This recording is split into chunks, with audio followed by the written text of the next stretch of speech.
Jadi kalau mereka merasa dengan salinan BTU dilegalkan, diabsahkan tanah ulayatnya, penguasaannya cukup BTU. Memang di awal-awal banyak masyarakat yang belum memiliki pemahaman yang utuh kaitannya dengan apa dan bagaimana proses pemetaan ini. Jadi masih trauma mereka, makanya ini mau apa lagi? Tanah kami juga diambil.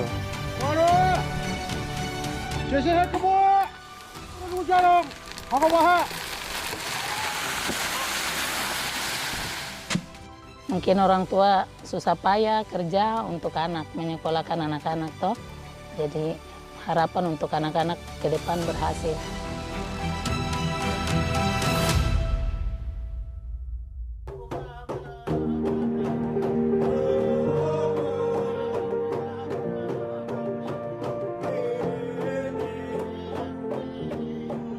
Papua, permata di timur Nusantara. Tanahnya subur, lautannya menawan, budayanya kaya, menjadi daya tarik bagi siapa saja yang mencintai alam dan kehidupan. Namun, lebih dari bentang alam yang mempesona, Papua menyimpan kekayaan tak kasat mata, adat yang dijaga dengan sepenuh jiwa.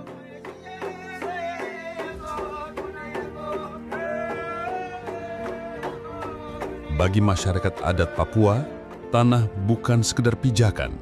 Ia adalah warisan leluhur, ruang hidup, dan identitas yang tak tergantikan.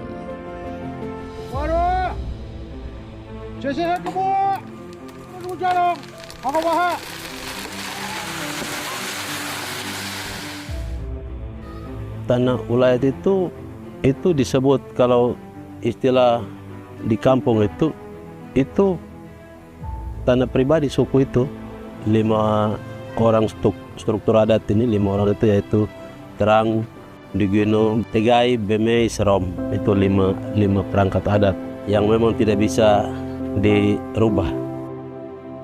Di Kampung Kesatuan Adat Sawoi, tanah bukan milik perorangan, melainkan milik bersama masyarakat. Marga Sawoi terbentuk dari marga-marga besar.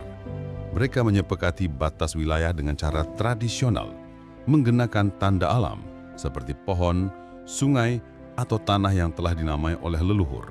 Batas-batas itu hidup dalam ingatan, tidak dilukis di atas peta. Seiring waktu, melalui ikatan perkawinan dan saling percaya, tumbuh pula hak pengelolaan yang lentur antar marga, tanpa menghilangkan nilai adat.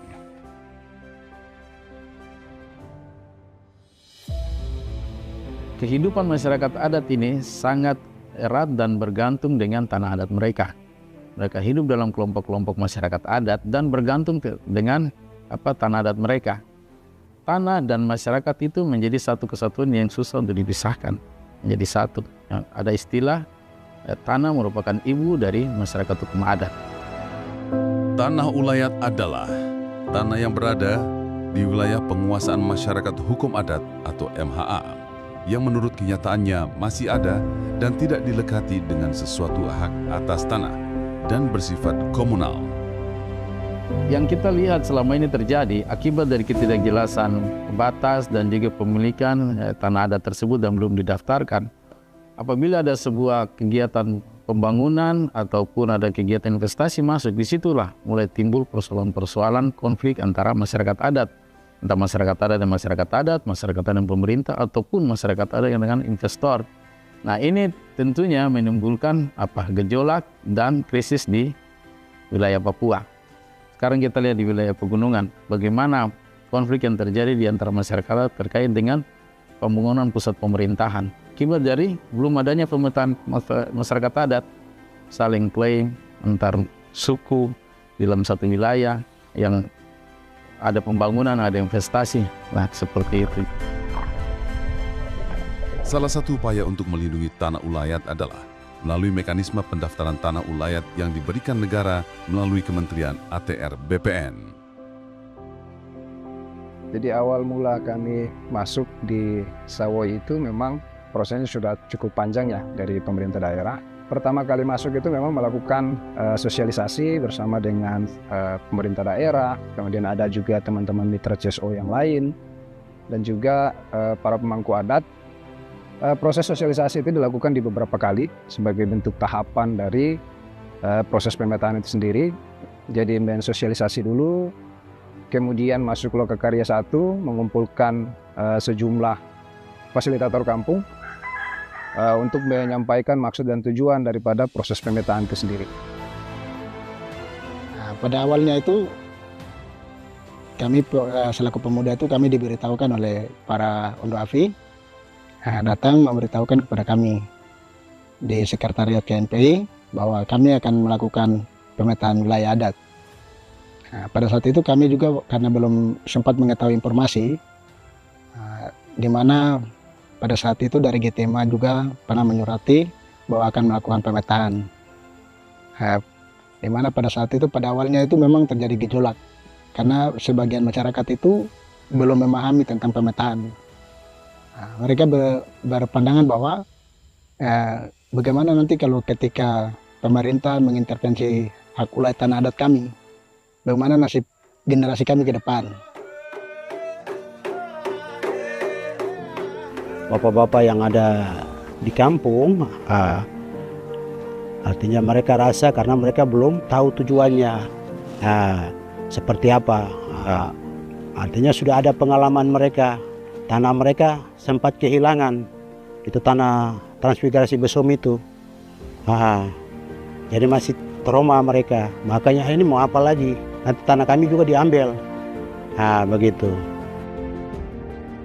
Memang di awal-awal banyak masyarakat yang belum memiliki pemahaman yang utuh kaitannya dengan apa dan bagaimana proses pemetaan ini. Karena banyak kasus misalnya banyak juga perusahaan-perusahaan yang mulai masuk, ada juga industri dan segala macam. Jadi masyarakat itu memiliki banyak pertanyaan yang perlu kita jawab. Tahun 2023, masyarakat adat Sawai menandai satu tonggak penting. Tanah ulayat mereka memperoleh sertifikat resmi dari negara melalui skema hak pengelolaan atau HPL. HPL adalah bentuk pengakuan hukum negara terhadap tanah ulayat. Lewat skema ini, masyarakat adat tidak kehilangan tanahnya, justru memperoleh kepastian hukum atas pengelolanya. Mereka tetap menjadi pemegang kendali, tetap dengan cara adat. Hanya kini, pengakuan itu juga sah dalam sistem hukum negara. Jadi Permen 14 ini sebenarnya bukan peraturan menteri yang baru ya, yang dikeluarkan oleh ATR BPN. Sudah dimulai sejak tahun 1999 dan ini adalah permen yang keempat. Nah, keempat permen itu sebenarnya mengatur hal yang sama, yaitu mengenai pengadministrasian tanah-tanah ulayat atau tanah-tanah adat yang ada di Indonesia. Yang harapannya outputnya ya pemerintah, kalangan swasta maupun publik mengetahui di mana saja keberadaan tanah-tanah ulayat itu, dan bagi pemerintah sendiri informasi mengenai keberadaan tanah ulayat itu akan dipertimbangkan dalam pemberian hak atas tanah. Jadi dengan keberadaan tanah ulayat itu harapannya pemerintah tidak lagi serampangan dan sembarangan menerbitkan hak atas tanah yang ternyata adanya di tanah ulayat atau tanah adat. Bagi kalangan swasta ini penting karena mereka juga mendapatkan informasi ya, kalau misalnya mereka mau berinvestasi di satu tempat, di satu lokasi, nah mereka sudah dapat informasi dari awal apakah di lokasi atau daerah itu ada tanah ulayat atau tidak. Kalau mereka tahu di situ ada tanah ulayat, berarti mereka dari awal sudah bisa berpikir, oh saya nanti akan berurusan, berkomunikasi dengan masyarakat hukum adat. Jadi itu kira-kira isi dari permen itu. Perlu kita memahami pemikiran dan budaya masyarakat adat untuk bisa menyatukan dengan aturan-aturan di bidang pertanahan, sehingga masyarakat adat bisa menerima konsep daripada pembuatan sertifikat hak pengelolaan ini. Pertama itu dari dalam masyarakat adat sendiri, yaitu pemahaman mereka tentang konsep sertifikat tanah ulayat ini. Mereka masih berpikiran tentang sertifikat itu bisa dialihkan. Sertifikat itu akan menimbulkan tanggungan pajak seperti itu. Itu yang perlu kita pastikan. Bahwa sertifikat ini memang tidak bisa untuk diperjualbelikan, hanya bisa dikerjasamakan, investasikan, seperti itu. Kita harus bisa yakinkan mereka dengan melibatkan berbagai pihak. Karena pada awal kita masuk itu mereka juga menolak, ini mau bikin apa? Bagaimana kalau suatu waktu sertifikat ini kemudian dijual oleh kita punya anak-anak atau siapapun yang kemudian berniat tidak bisa kita sampaikan. Karena itu struktur adat itu masuk di dalam proses sertifikat. Jadi semua harus mengetahui dalam proses ini dan dibatasi, tidak bisa untuk diperjualbelikan. Pada saat kita gunakan alat namanya GPS itu untuk garis-garis itu masyarakat ini semua. Itu mobil datang itu langsung semua naik di mobil penuh, bahkan ada yang tidak bisa dimuat lagi, mobilnya penuh, harus mobilnya balik lagi, jemput lagi. Nah, seperti itu. Itu dukungannya itu luar biasa. HPL atau hak pengelolaan membuka peluang, kerjasama ekonomi, perlindungan hukum, hingga penguatan kedudukan masyarakat adat dalam pembangunan. Namun, jalan ini juga memunculkan pertanyaan, apakah masyarakat adat siap menyusun rencana penggunaan lahan sesuai syarat HPL? Akankah adat dan birokrasi bisa berjalan berdampingan? Jadi memang ini ada perdebatan yang cukup panjang sebenarnya, yang merupakan bagian dari proses penyusunan Permen 14. Dari seluruh rangkaian pendaftaran tanah ulayat ya, dari mulai awal sampai akhir diperkenalkan dua opsi, yaitu opsi cukup sampai di daftar tanah ulayat, lengkapnya daftar tanah ulayat umum, ya berhenti sampai di situ. Yang dengan daftar tanah ulayat itu sudah ada informasi mengenai bidang tanah ulayatnya, termasuk informasi siapa masyarakat hukum adat pemiliknya. Di situ tidak keluar sertifikat sebagai tanda bukti hak, yang dikeluarkan adalah salinan DTU menurut Permen 14. Yang kedua adalah opsi sertifikat HPL, hak pengelolaan di atas tanah ulayat. Salah satu faktor yang menyebabkan kenapa pilihannya sertifikat HPL supaya pendaftaran tanah ulayat itu berakhir dengan sertifikat. Mengapa sertifikat?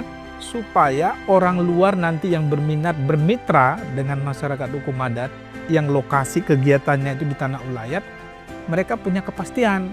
Kenapa HPL yang dipilih? Karena HPL itu, hak pengelolaan, dianggap satu jenis hak yang itu bisa mencakup kewenangan adat.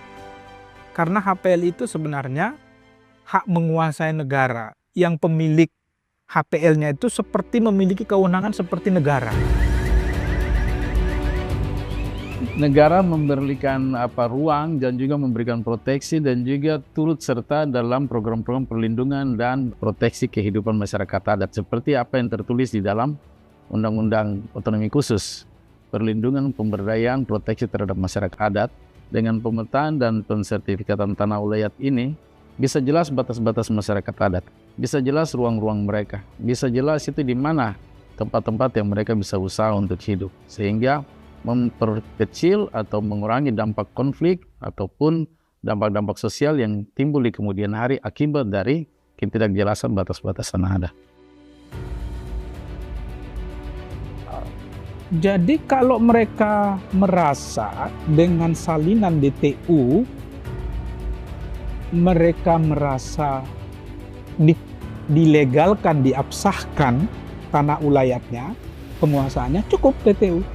Tapi kalau mereka merasa salinan DTU kan bukan tanda bukti hak yang kuat, bukan bukti kepemilikan yang kuat. Terus nanti kalau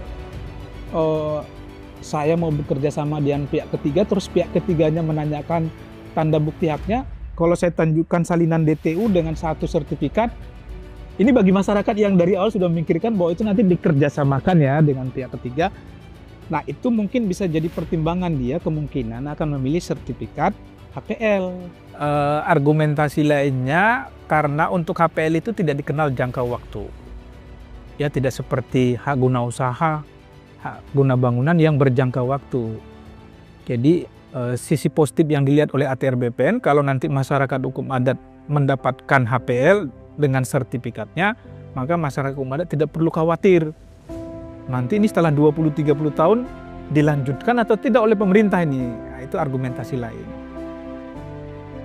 Ya memang harapan masyarakat itu kan sangat tinggi, ya, ekspektasi mereka bahwa setelah ada sertifikat tentunya akan ada investasi, akan ada perubahan. Nah ini kan tentunya menjadi tanggung jawab dari banyak pihak.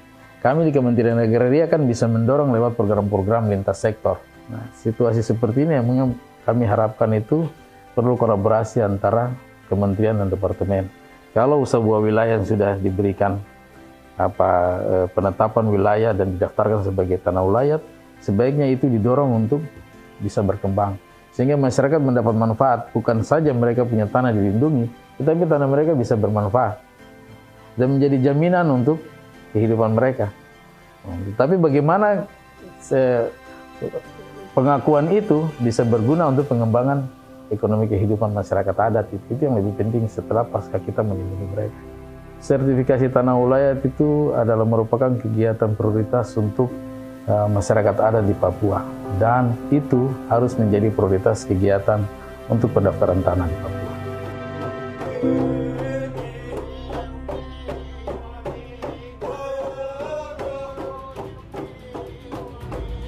Yang pasti, sertifikasi tanah ulayat melalui HPL adalah awal, bukan akhir.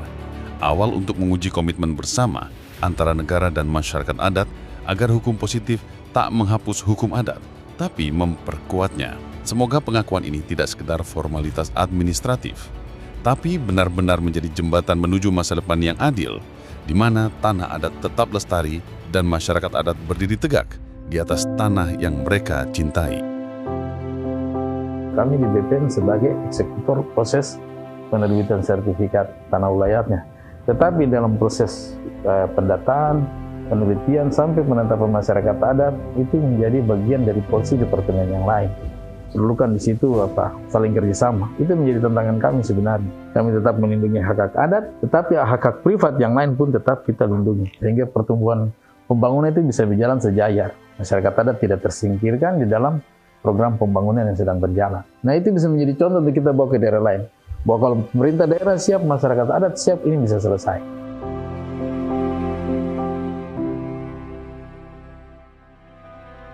Ya, harapan saya ke depan pemerintah bisa bantu kami untuk mengembangkan penanaman sagu, bibit sagu. Mungkin seperti ini sudah kita kerja manual. Mungkin pemerintah lihat ke depan kita butuh alat-alat yang lebih membantu kita. Mungkin orang tua susah payah kerja untuk anak, menyekolahkan anak-anak toh. Jadi harapan untuk anak-anak ke depan berhasil. Walaupun dengan hasil ekonomi yang sederhana cukup.